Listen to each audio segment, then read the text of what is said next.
ஒரு கம்பெனியில் போய் ஒருத்தன் லீவு கேட்டான் சார். லீவ் லெட்டரை படிச்சுட்டு பயந்துட்டார் மேனேஜரு.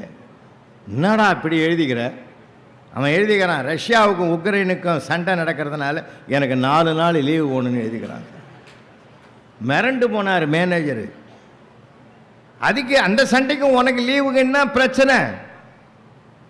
அதுக்கு எதுக்கு 4 நாள்னா சமாதானம் தூதுவரானே சார். போன வாரம் எனக்கு என் சம்சாரத்துக்கு சண்டையாக இருக்குது, அந்த பிரச்சனையை தீர்த்து வைக்கிறதுக்கு எனக்கு 1 நாள் லீவு வேணும்னு கேட்டேன். நீங்கள் என்ன சொன்னீங்க? சின்ன சின்ன சண்டைக்கெல்லாம் லீவு கேட்காதரா நீங்கள்.